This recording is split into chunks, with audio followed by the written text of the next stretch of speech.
అందరికీ నమస్తే.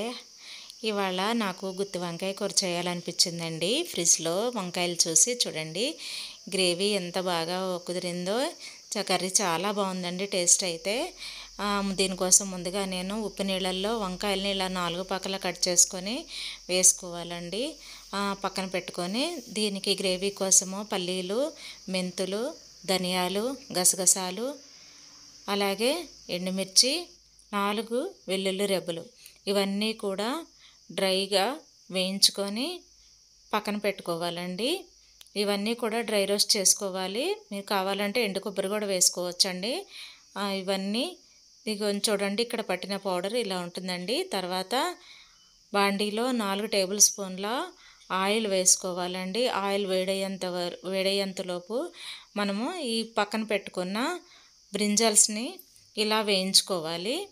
ఒకసారి ఆయిల్లో వేయించి చూడండి ఇక్కడ వీడియోలో చూపిస్తున్న విధంగా ఎంత బాగా వేగాయో వేయించి అన్నింటినీ తీసి పక్కన పెట్టుకోవాలండి. పక్కన పెట్టుకొని అదే ఆయిల్లో మనం ముందుగానే తయారు చేసి పెట్టుకున్న అల్లం వెల్లుల్లి పేస్టు అలాగే ఉల్లిపాయ పేస్టు వేసి ఈ కలర్గా గోల్డెన్ బ్రౌన్ కలర్ వచ్చేంత వరకు వేయించుకోవాలండి. ఇలా వేయించుకున్న తర్వాత ముందుగా 2 లవంగాలు ఆ పేస్ట్లో వేసుకోవాలండి. వాటిని కూడా వేయించిన తర్వాత చెక్క కూడా వేసుకుంటే వేసుకోవచ్చండి.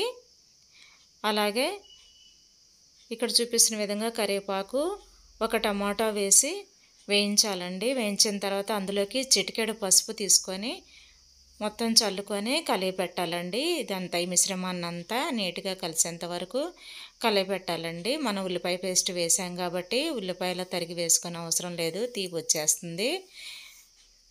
ఒక 5 నిమిషాలు మూత పెట్టిన తర్వాత ఇంకా అది ఉడికేలోపు చింతపండు తీసుకోవాలండి. చింతపండు ఒక నిమ్మకాయ సైజు అంత చాలండి. ఉడికిందో లేదో చూద్దాం. చూడండి ఆయిల్ అంతా బయటకు వచ్చేటప్పుడు ఇందులోకే మనం కారం 2 టేబుల్ స్పూన్ల కారం కొంచెం ఎక్కువగానే పడుతుందండి. ఎందుకంటే మనం చింతపండు పులుసు పోస్తాం కాబట్టి కారం కొంచెం స్పైసీగా ఉంటేనే బాగుంటుందండి. దీన్ని మరలా మూత పెట్టుకొని ఒక 5 మినిట్స్ ఉడికించుకోండి. తర్వాత మనం చింతపండు రసం తీసి ఒక బౌల్లో చింతపండు రసం తీసాక ఆ బౌల్ వాటర్ పోయాలండి. అలాగే ఇంకొక బౌల్ వాటర్ కూడా పోసుకోవాలి మనం, మరి గ్రేవీ కావాలి కాబట్టి.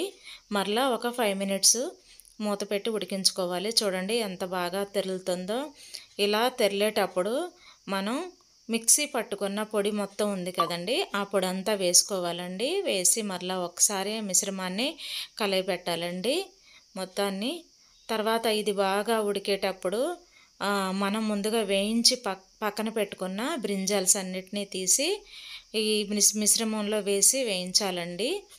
వీటన్నిటికి కూడా ఈ గ్రేవీ చక్కగా పడుతుందండి. ఈ గ్రేవీ పట్టడం కోసం మనం ముందుగానే వీటిని వేయించుకున్నాం కాబట్టి చక్కగా మెత్తగా ఉంటుందండి వంకాయ అనేది ఆయిల్లో. అలాగే రుచికి సరిపడా సాల్ట్ వేసుకోవాలండి. మొత్తాన్ని మరొకసారి కలయబెట్టుకుందాం. చూడండి తర్వాత ఇంకొక 10 నిమిషాలు ఉడికించుకోవాలండి. ఉడికించుకున్న తర్వాత ధనియాల పౌడర్ వేసుకోండి. జీరా పౌడర్, ధనియాల పౌడర్ నేను కలిపి వేసానండి. అలాగే తర్వాత కొత్తిమీర పైనుంచి కొత్తిమీర చల్లుకోవాలండి. కొత్తిమీర చల్లిన తర్వాత మనం ముందుగానే అది ఉడికించుకున్నాం కాబట్టి ఎక్కువసేపు ఏమి ఉడికించాల్సిన అవసరం లేదండి. ఇంకొంచెం అందులోకి మనకు గ్రేవీ కావాలి అనుకుంటే పెరుగు వేసుకోండి. అంటే ఏదన్నా సాల్ట్ కొంచెం అటు ఇటుకైనా కానీ పెరుగు బ్యాలెన్స్ చేస్తుందండి. అలాగే టేస్ట్ వైజ్గా కూడా చాలా బాగుంటుంది. ఒక టేబుల్ స్పూన్ పెరుగు వేసానండి నేను ఇక్కడ.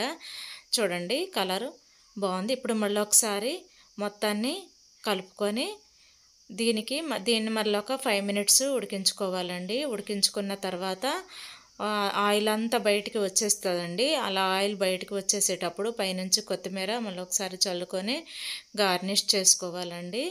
ఒకసారి చూడండి ఎంత బాగా, చాలా బాగా వచ్చిందండి. మీరు ట్రై